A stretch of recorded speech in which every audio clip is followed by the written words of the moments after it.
Welcome back, everyone, to another episode of Blind Boys Politics, and it is just me, Nicholas Rod, here with you today. The reason for this is we kind of ran into some issues here on our end. We were supposed to have an episode already for you guys, but unfortunately, we suffered some technical difficulties and things kind of fell apart. So, a little improvisation here. But we'll get into that here. First, I'll start off by giving you the weather report as we normally would. But again, it feels weird because this typically is not my job. Oh well. In Los Angeles, California, you're going to be seeing a relatively clear weekend. Today's temperatures will be 75. It will be partly cloudy. And then the weekend, you're looking at a pretty clear to partly cloudy weekend. Temperatures ranging from, well, right around 73 at the peak of the day. And now we move on to Houston. And again, a relatively clear weekend. Some partly cloudy skies today and tomorrow. The temperature for today should be around 82 degrees. And for the rest of the weekend, you'll be seeing peak temperatures anywhere from about 81 degrees to 84 degrees. In Chicago, a bit of a different story. Today you could be seeing some showers headed your way, high of 63 degrees. And for the rest of the weekend, you should probably expect a lot more rain. Saturday, a little heavier, and then followed by more showers on Sunday. Those temperatures ranging right around 54 to 57 degrees. In New York City, it's looking pretty good until you get to Sunday. Today, expect mostly cloudy skies with a high of 57 degrees. Saturday's looking pretty cloudy, but no rain, 61, and Sunday, rain and 64. So that is the weather forecast for you for the weekend. Now I'm just sitting here, recording this here kind of at night for all of you, and I'll tell you right now, it's gorgeous. I have the window open. I've had the window open since this afternoon. Got the storm window up, and we already had the screens in. We kept the screens in, so could open them right up with no hassle, really. Although my window in this room is kind of a puzzle, not going to lie, because the bottom portion of the okay, we're going to try and get through this while speaking proper English. The bottom portion of the window in here, it doesn't like to stay up, so kind of have to use like a long piece of wood to hold it up, and then the top portion likes to try and come down a little bit, but that'll stay up if you put it back up. It's pretty good about staying on the second try. So then having to get all that sorted out and then get the storm window up, it was kind of tough, but we got it. I got it. I actually did it on my own, surprisingly. But it's beautiful. I still have it open. The fan's blowing. I don't know if you guys can hear that, if that's being picked up, but the fan's on, and it's a beautiful night here, I've got to say. But not much has been going on. I've been on break. Even with this break, I was hoping to feel a lot more rested this week than I have. I've actually been pretty tired. One cool thing that I did get to do this week, though, was I got to try authentic Costa Rican coffee. I have a friend who travels a lot, and she had gotten the coffee for me a year ago, but then when the pandemic hit, I hadn't gotten a chance to see her and get the coffee, so she held on to it for me and just gave it to me on Wednesday. So I tried that today. It's Thursday when I'm recording this. And so I got to try that, and let me tell you guys, it's unlike anything I've tasted, honestly. Um, I'm typically one to put creamer in my coffee, hazelnut, French vanilla, peppermint mocha, stuff like that, just to give it a little bit less bitterness, a little bit of an extra flavor. I'm not one of those people that likes to half creamer, half coffee. That's too intense for me. No, that's too sweet. Crazy enough as that may sound for those that know me. I don't like it like that though. But this coffee is so light and so great. It doesn't even require creamer for me. And so I drank so much of that today. And to be honest, I'm still pretty energized. It's pretty late right now. And I'm still pretty energized. So I really enjoyed that. And I'm planning on drinking some of that, some more of that on, the Friday morning here. But like I said, we don't have an actual news episode for you, because of some difficulties on our end. But I didn't want to leave you guys with just nothing for this week. I wanted to, and Chris wanted to put out an episode still for you guys. And so what I decided to do, and Chris helped with this idea as well, is to do some good news. So what I did was I collected a number of good news stories, and we're just going to have a nice, happy, lighthearted start to this Friday.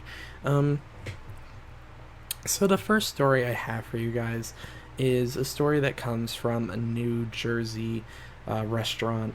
Now, these guys opened up the February of this year amid all of the COVID-19 restrictions and all of that. So they had to make sure to follow the guidelines. They did 50% capacity,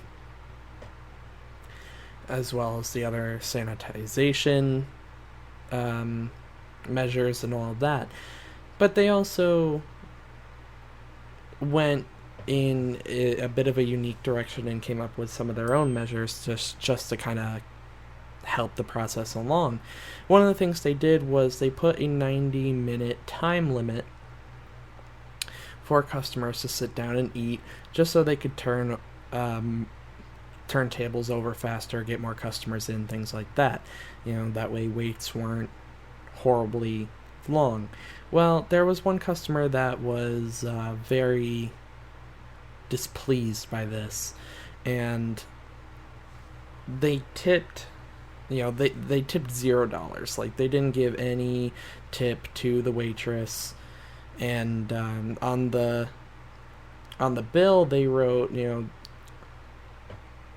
slightly paraphrasing, but get to it as close to the same wording as possible. Basically, they said, it's unfortunate that the waitress has to get screwed by this, but don't kick your paying customers out. Well, the waitress in question here, the waitress involved in this, is a nurse and is a waitress at that restaurant as a second job to help pay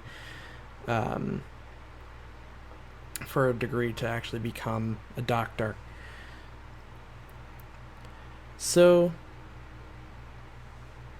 it was kind of a hard hit for her. Everyone at the restaurant thinks she's a great person and all of that, and the story just happened to slip out. They weren't trying to get it out there. They weren't trying to make it public, but it slipped out in a Facebook group that is specifically dedicated to local restaurants. Well, people started sending donations to this waitress in the town where this restaurant was located, and by the end it had totaled close to $2,000. to this one waitress alone. And she has stated that she's only going to keep a small portion of the donations. A lot of it's going to go back into the community. Some of it's going to be split in between other servers, and some of that is going to go to the healthcare workers. Beyond this, the restaurant is actually starting to come up with their own ideas as to how they can help the community and people around. And the plan that is kind of circulating there right now is that they will buy meals from other local restaurants and give them to healthcare workers as kind of like a small thank you for all their service throughout the past year, especially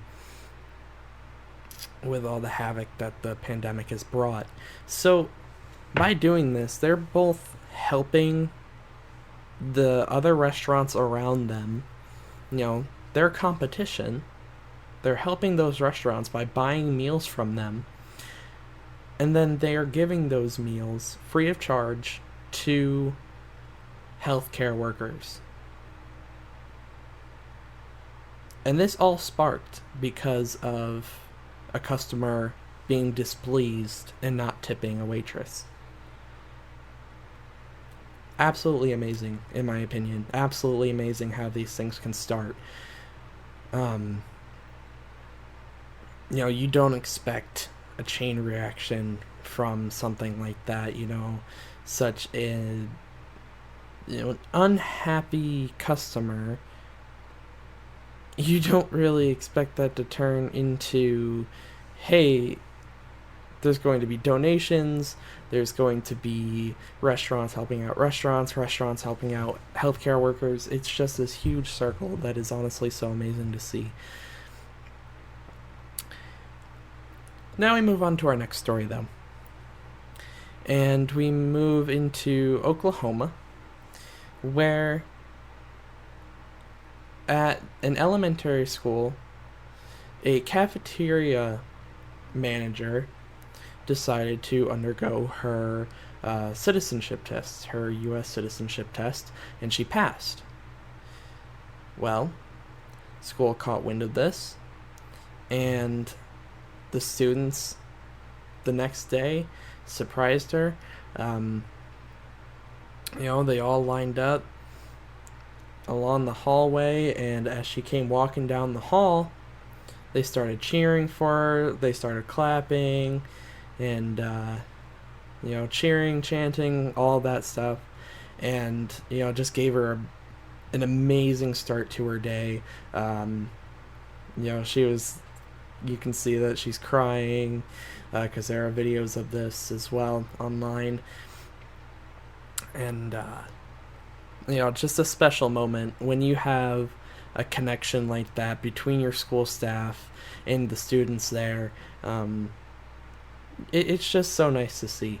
It's nice to see. Wholesome is the word I'd use for that situation, to be honest with you.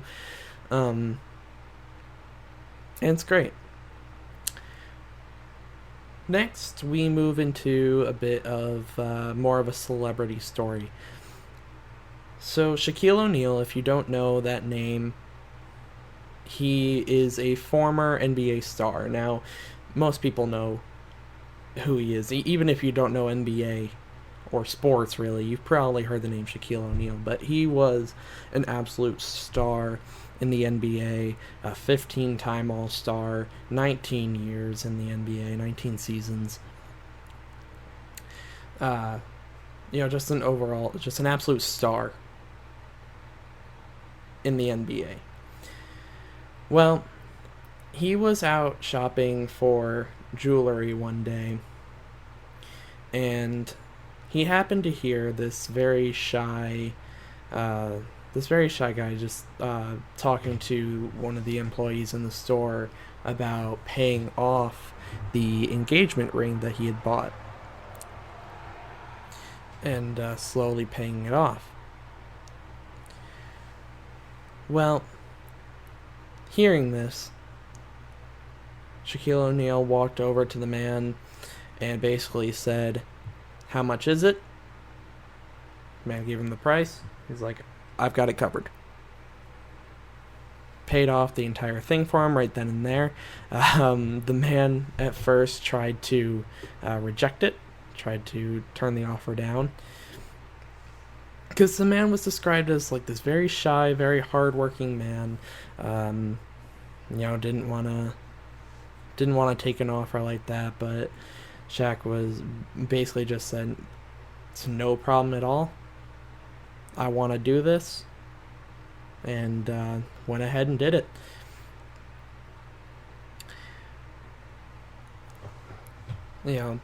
One of those stories where it's just nice to see, because in the media you tend to hear way too much negativity in the way of celebrities, and when you hear that much negativity, and it's not all negativity, don't get me wrong, there are plenty of stories that you do hear of celebrities doing great things. One that I can think of off the top of my head, Alex Trebek, before he passed away, was known, very well for doing amazing things. But in the media, you do hear a lot of negative stories, or just stories about celebrities that don't capture these elements of their lives, and it's nice to see.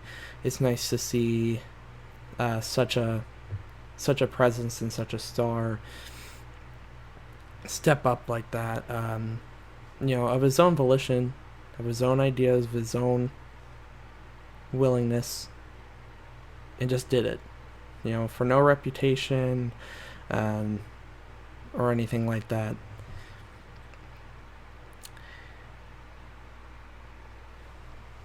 Next, we move into yet another state.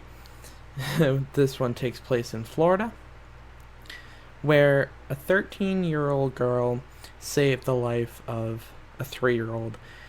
The 13-year-old girl was in Florida with her family for a vacation to Disney World, and they were spending a day at their hotel. The pool was open, and they were just having a nice time. And while they were at the pool, the girl noticed a body floating in the water. Well, she said in a statement, she basically said that, she was scared and really nervous, and it didn't really click right away, but then instincts took over automatically, and she headed for the body and got it up out of the water. The body was of a 3-year-old girl, and while they waited for the ambulance to arrive, the 13-year-old helped with CPR the entire time, and then the child ended up being saved and is expected to make a full recovery. The 13-year-old even said that after this event, she's preparing to get certification in CPR, and has remained friends with the child since, and plans to keep that bond going, from here on. Honestly, to me, this one's especially just heartwarming. Just seeing someone so young save a life. We had a story like this on Monday's episode that was, just as amazing, just as nice, and it's nice to see kids finding a way to step up, I guess I'd say. Stepping up doesn't even feel like the right word, just finding a way to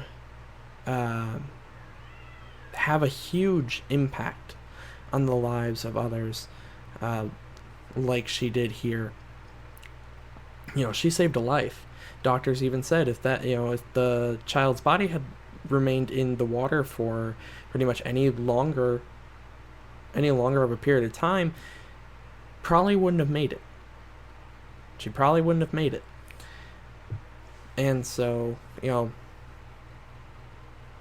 her being saved by this 13-year-old came at the perfect time. And so it's just a beautiful story through and through. Just no doubt about that.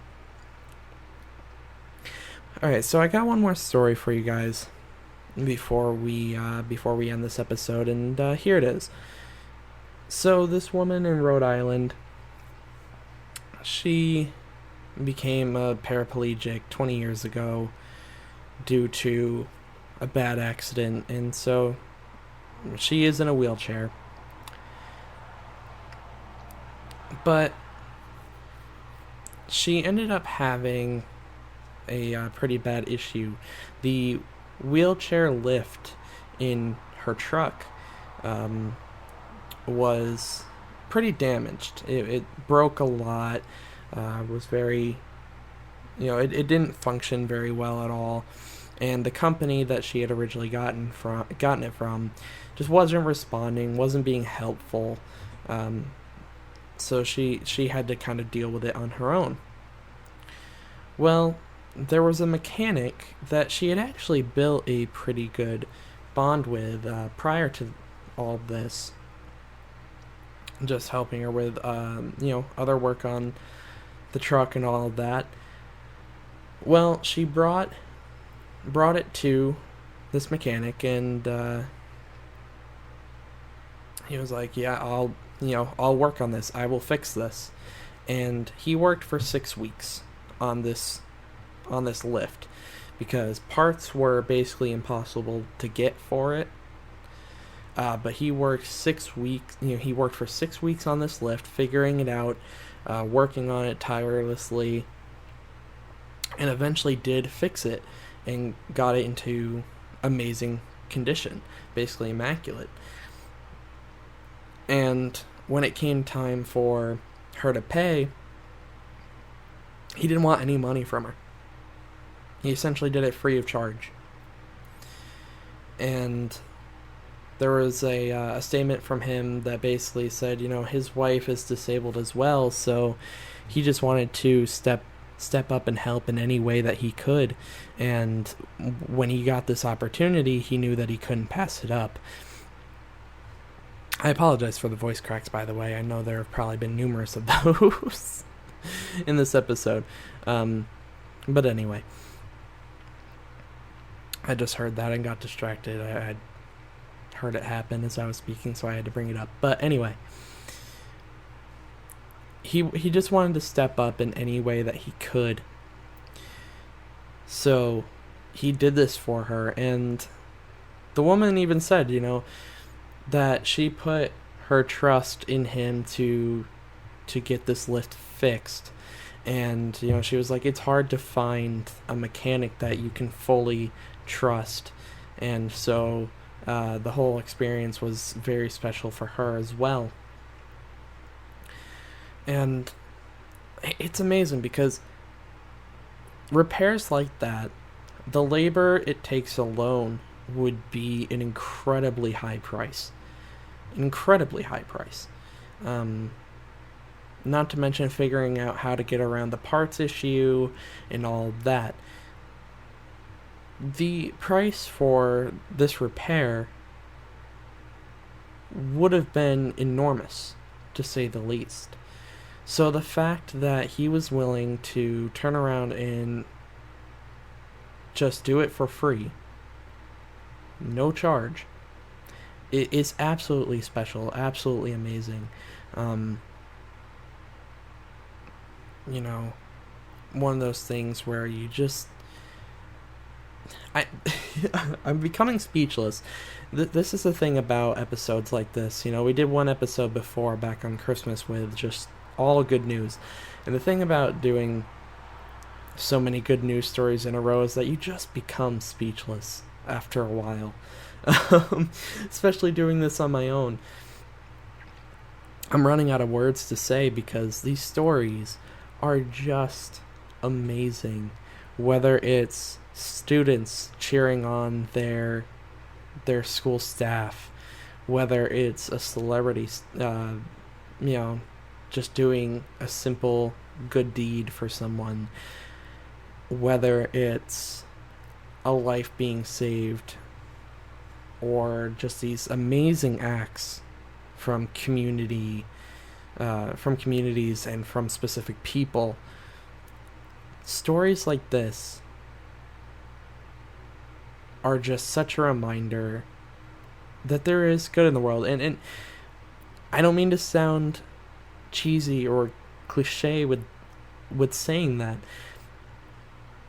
It's purely the truth. Stories like this, like all the ones I've shared here, always remind me, always show me that as chaotic and as dark as things get sometimes, and we know here on this show, and we know in our articles that we write over on Medium, that the world, whether it's in this country or across the globe, it can get dark. It can. Things can become pretty grim.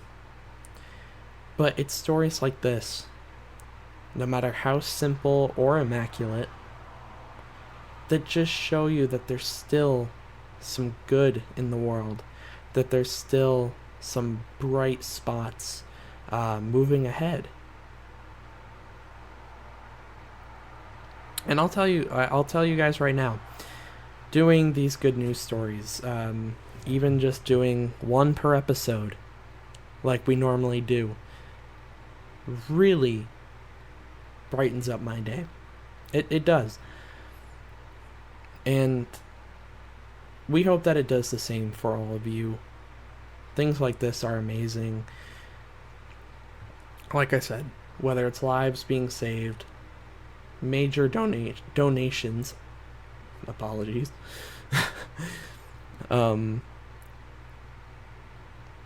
celebrities stepping up, whatever it is.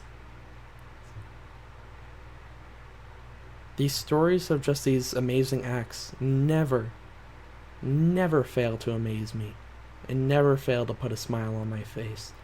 And some of them bring me to tears. Just straight up bring me to tears. So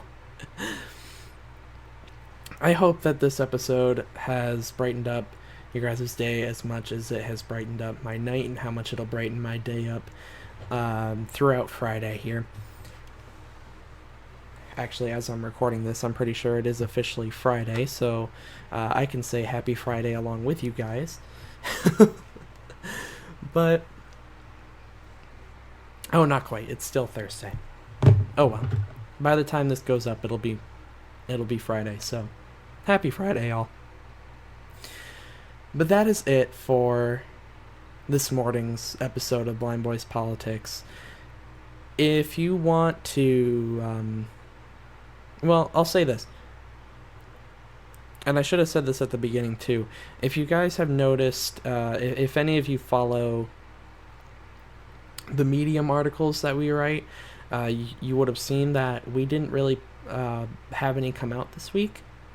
That is also related to the difficulties that we faced with this episode.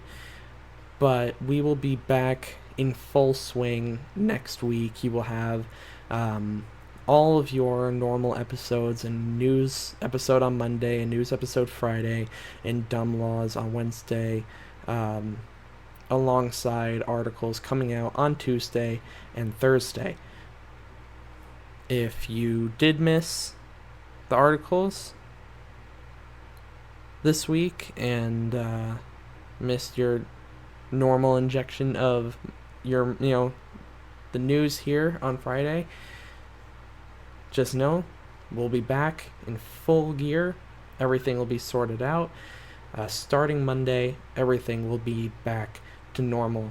But we do hope that you enjoyed this episode of Blind Boys Politics. If you want to follow us on Twitter, you can follow the Blind Boys Politics account. That's in the show notes. We do, all the news throughout the day and into the night, as long as one of us is still awake. We try to have up-to-date news. If there's breaking news, crazy events happening, good or bad, we'll have the breaking news on that. So go follow us over there for all of those updates. And as I mentioned before, we do write articles on Medium. A lot of those articles cover topics that we do not discuss here on this show. So if you are interested in an extra injection of news, head over there. Again, that link is in the show notes. For our personal social media accounts, the Twitter links are in the show notes. Follow me and Chris. You'll get some very entertaining content most of the time from either of us, whether it be just random rants, or on Chris's account you might see some pictures of his puppy and stuff like that. It's a good time over there. Come join us. Give us a follow, and you won't regret it. But that is it for now, everyone. So on behalf of both Chris and myself, have an amazing weekend, have an amazing Friday, and we will see you guys back here on Monday. Bye, guys.